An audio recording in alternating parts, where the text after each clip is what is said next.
we do the projections off of 6-month numbers when we start the beginning of the budget process. We now have 9-month numbers. There's no doubt in my mind if I go back and reproject off the 9-month numbers that will show a surplus. Okay, so there's no other changes anybody wants to entertain? We can go through the slide deck for deck. the public hearing, and then you can, I mean, you still have time. Okay.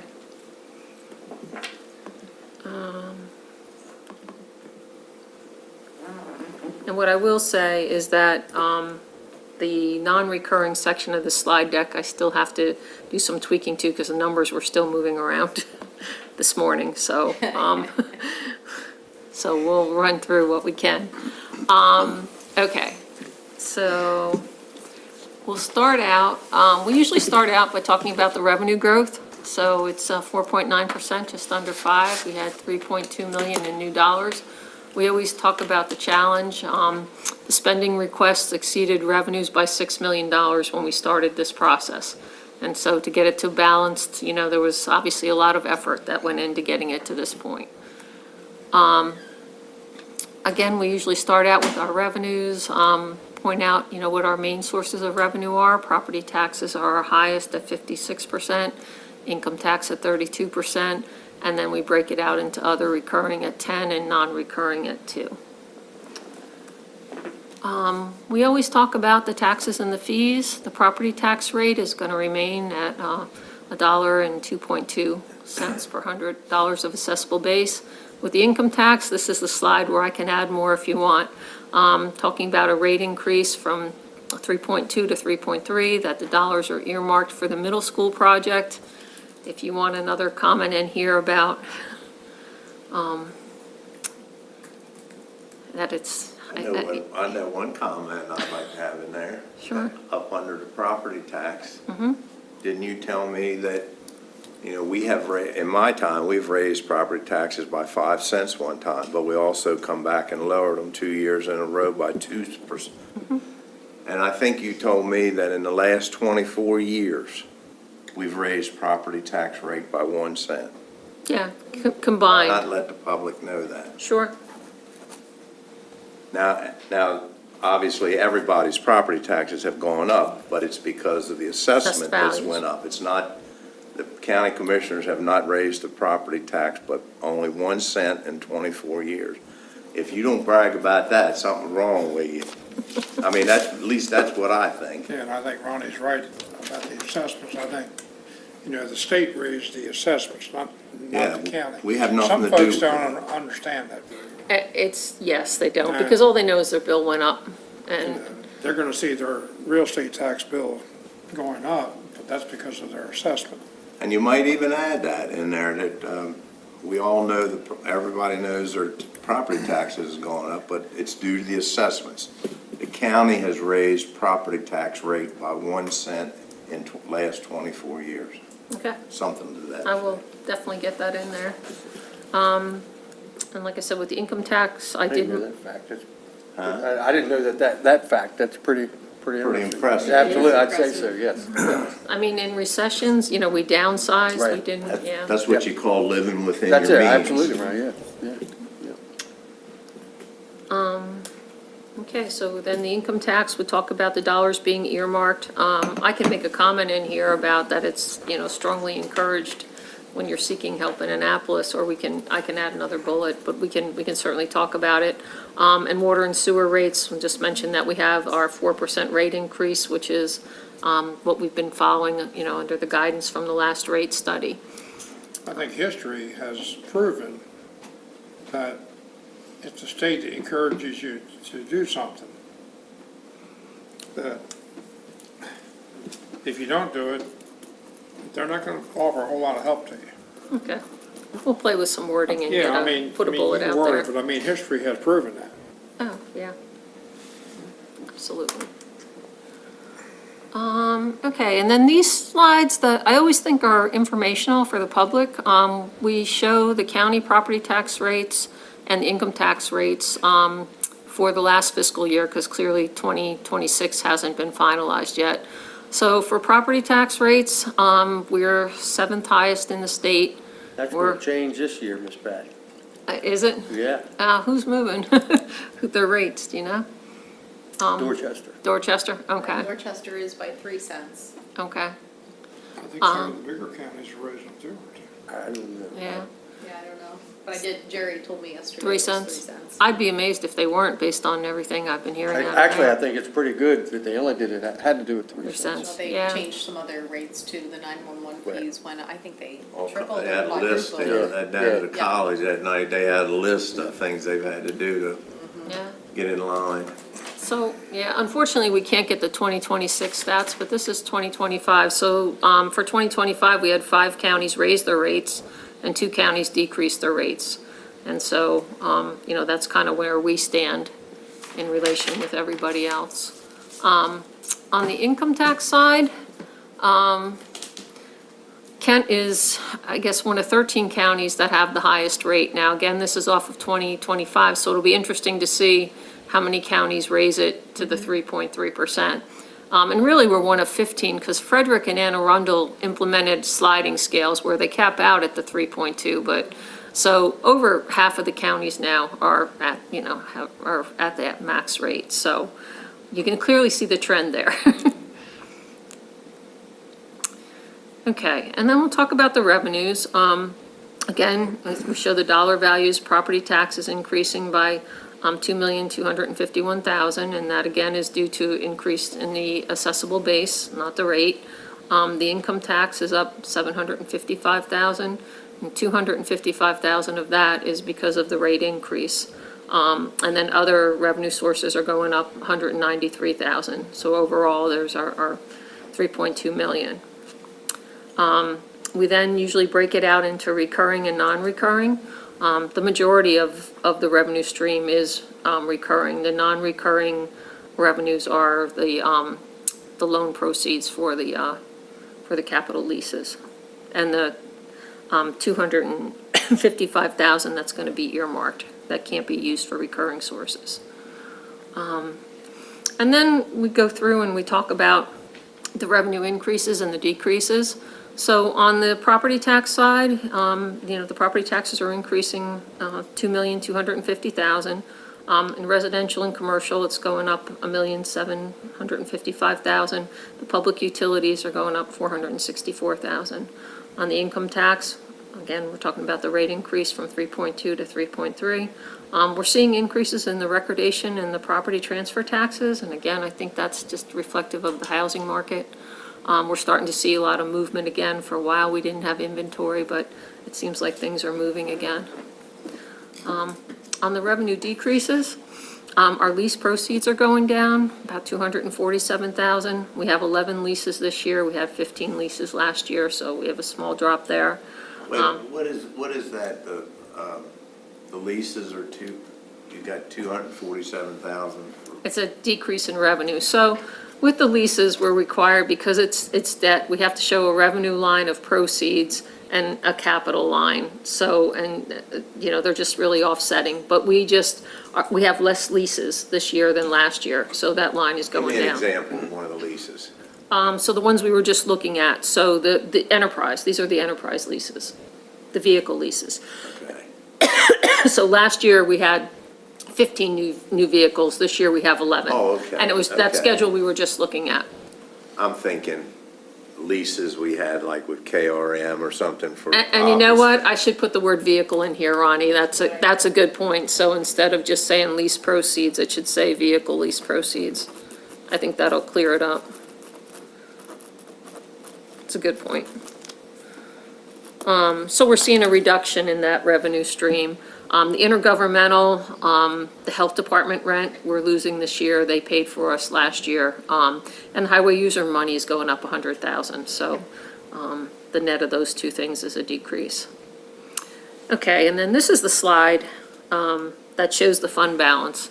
And after I do the reprojection, that number where it shows 6%, I think, John, what you were speaking about, the target is 7.5. I'm sure that once it's adjusted, it'll be over 7.5. So this slide will make a little more sense.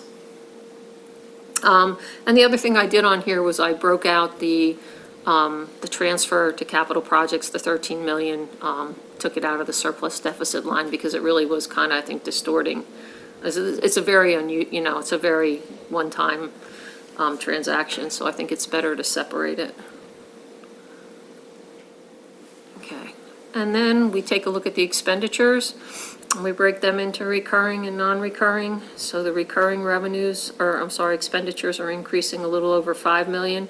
The non-recurring expenditures are increasing, 12,255,000, but again, that 13 million is in there. And we'll take a look at each one of those sections. Okay, Yeah, so we're gonna start by looking at the recurring. okay. And basically, we break it out a couple ways so that people can see it and see what we're spending our money on. So we look at it by function, and you can see public schools is our largest function, then public safety, followed by general government and public works. And you can see all the other functions there. And then we also show it by category. Again, public schools is at the top, but this breaks it down by salaries, benefits, operating allocations, and transfers.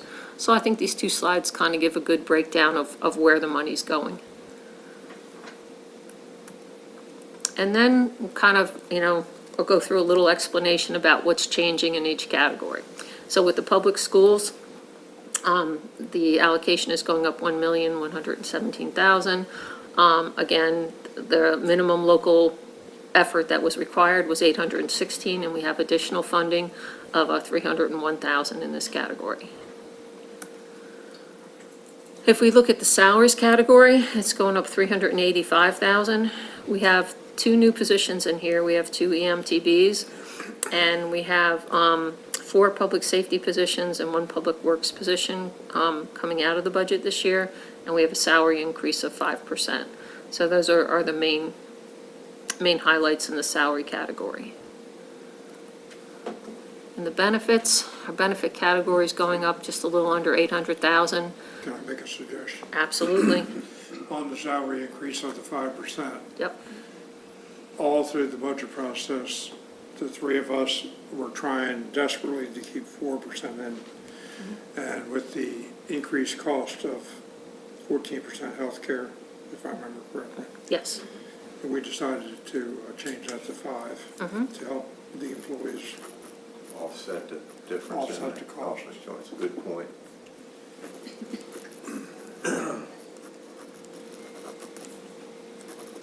Yeah, and the very next slide talks about that.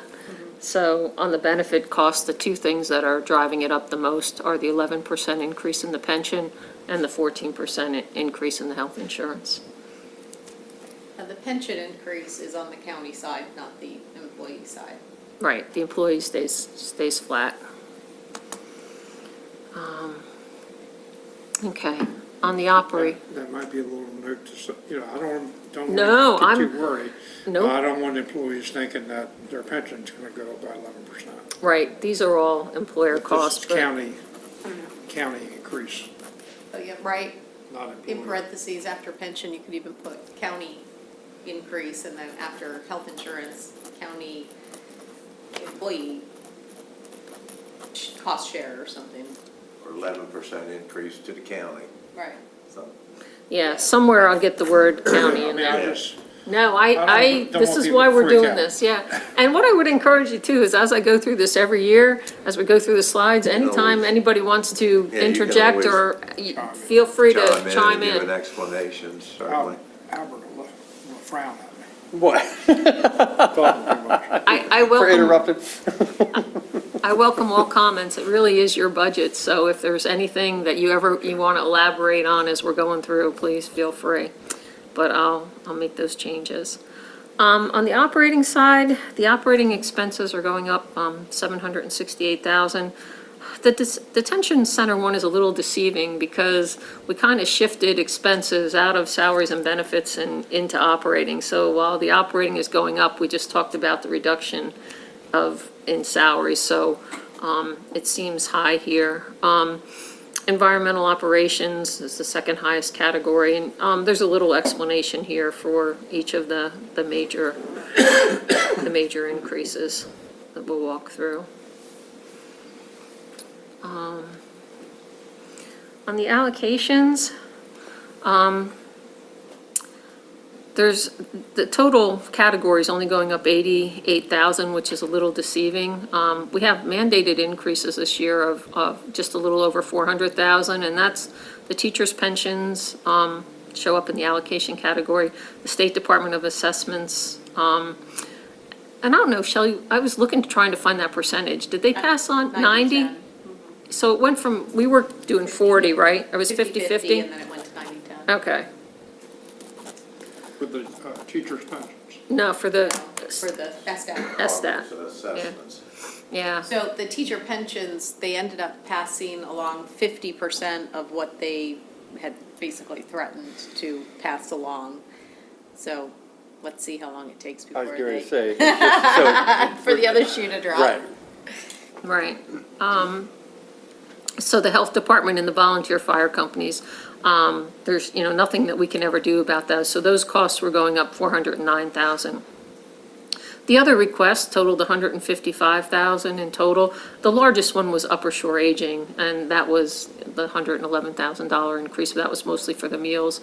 And then we had, And there's another one, that's due to the fact that the state reduced their money and we picked it up. And I think that ought to be pointed out as well. So, I mean, with the teachers' pensions. If you- yeah, I mean, I don't have Rob Collins stay that on this. oh, No, I no. think, That's why I I think separated you're being them. informative to the people. Hey, people want to know where I mean, they have pushed a lot of stuff back on the counties. the State Department of Assessments, like they said, went from 50/50 to 90/10. The only one up there of the mandated increases that's within your purview, it's a county mandate, is the Fire companies, and that's by statute. It's by that's statute. law. But It the goes other, up. the other three are County, increases or from the state. state. Yeah. Yeah. Okay, we'll get some more clear language in there. And then this category is kind of deceiving this year because we had two large requests in FY '25 that were one-time requests, almost $500,000 for the restrooms and the water filtration system. So they're decreases to this category. So, we have some things going both ways. So I think it's good to point out that We were able to help the towns. the county does help the Absolutely. municipalities, and here's an example of it. Absolutely. The debt service is increasing 100,000. That's almost all related to those 11 new vehicle leases we just talked about. The transfers to other funds, the largest figure on here is for water wastewater services. These are for infrastructure repairs and capital.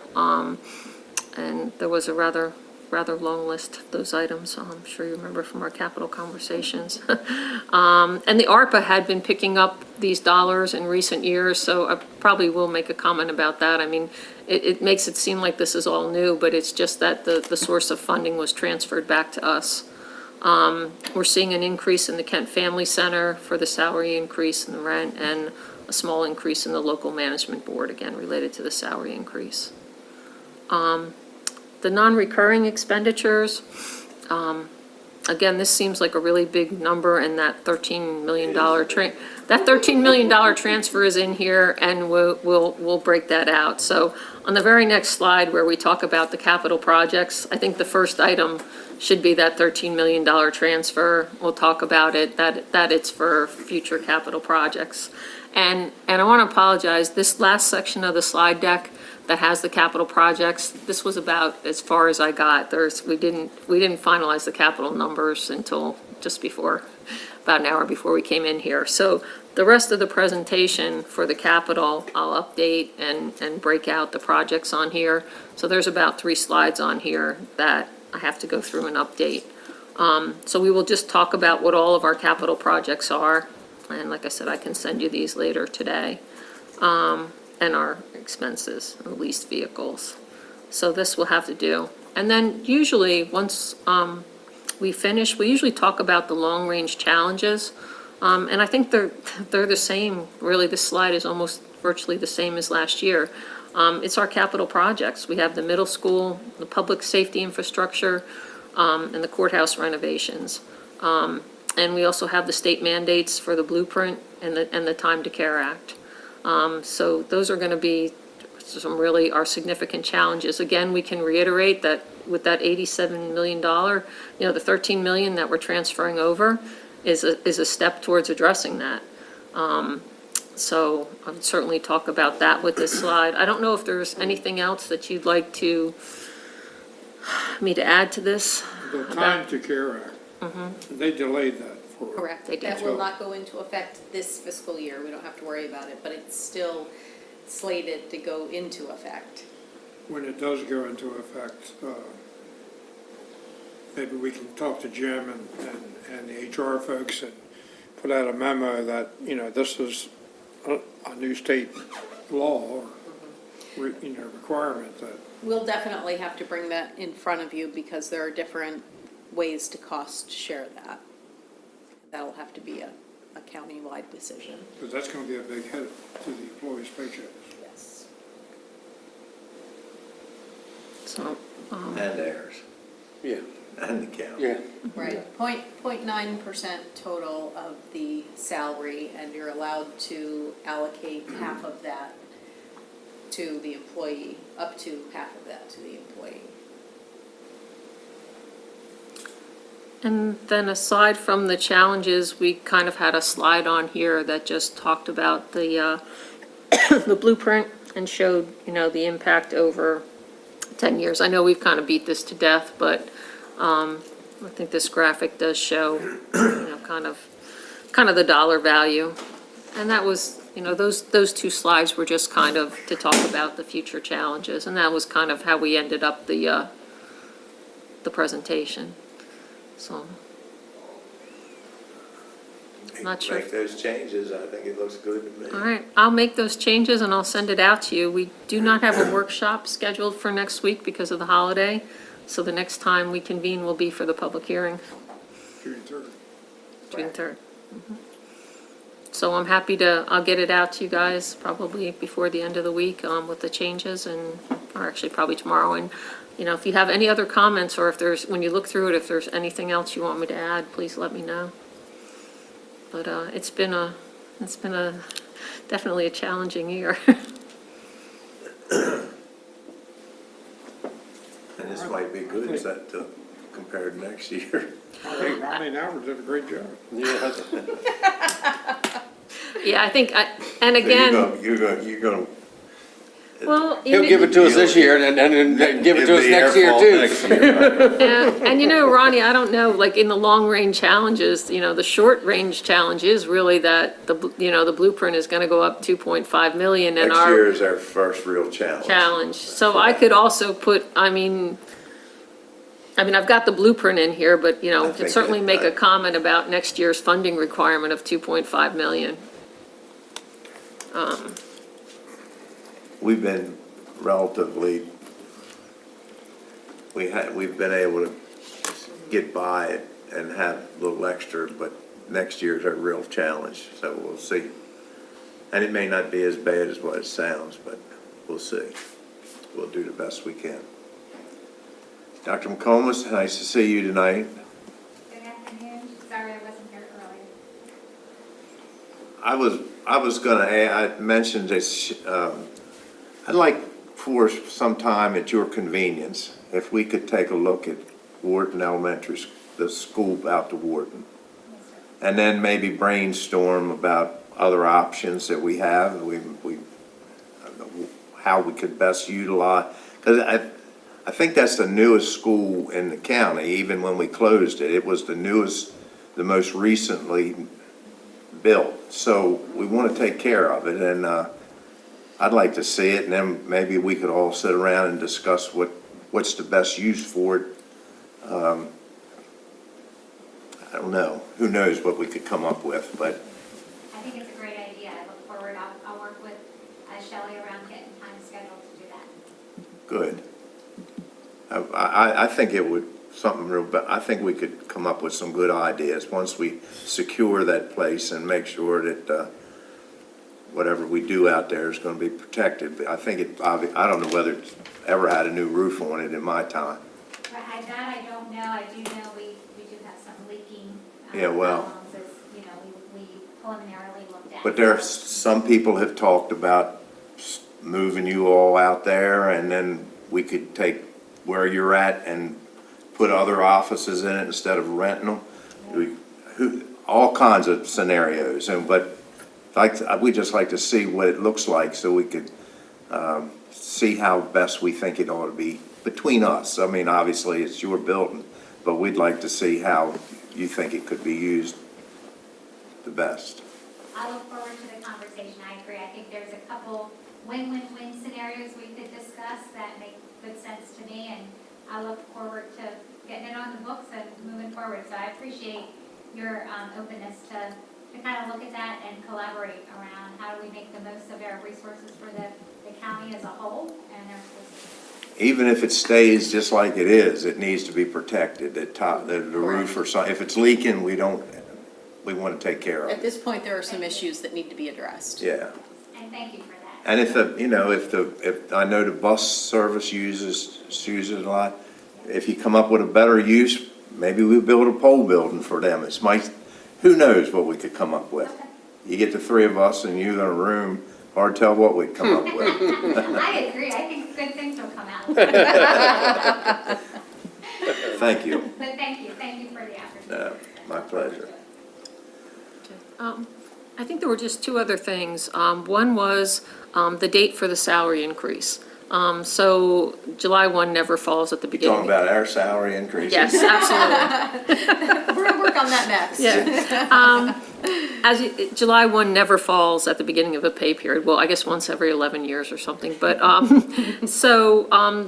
I think that typically what we do is we pick the pay period that has the most days. Closest to the right. 1st of July. So this year, the pay period starting June 28th would be the pay period probably that we would recommend. So that we would be implementing the increase a couple days early, but, yeah, I just want to make sure that that was It's okay. either gonna be a couple days early or 11 days late. Yeah, So so I think the people couple- would rather be 2 days early. I think it's always appreciated. Yeah. Okay.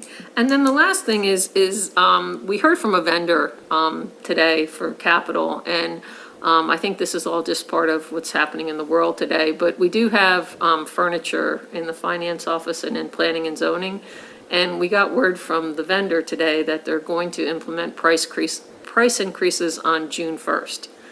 So I guess my question is if we're fairly certain that those projects are in the budget and are going to survive, can we place the orders before June Before 1st July. to save that money? They're not going to get here before July 31st, so it's kind of like the sheriff's cars. Right. I mean, we can wait to order them, but they're telling us pricing is going up. Wouldn't we almost be foolish not to? I was gonna say, it's in there, so yeah, yeah. All right, well, I'll let Mr. Mackey know. One thing, real quick, and I'm pretty sure it's there, yeah. But the funding for the remodel at Betterton, it's in Betterton Firehouse. Yes. Yes, with the 20K match from the Yes. fire company. Right, Yes. right, okay. I just wanted to make sure, I spoke, the contractor called me last week, and with what's happening in the world, he was wondering, and he was actually, but anyhow, yeah, I just want to make sure that's in there. So I guess that's all I have, unless there's anything else you'd want to go through or look Sounds at good or to me. review. Okay, Okay, it's a wrap. All right.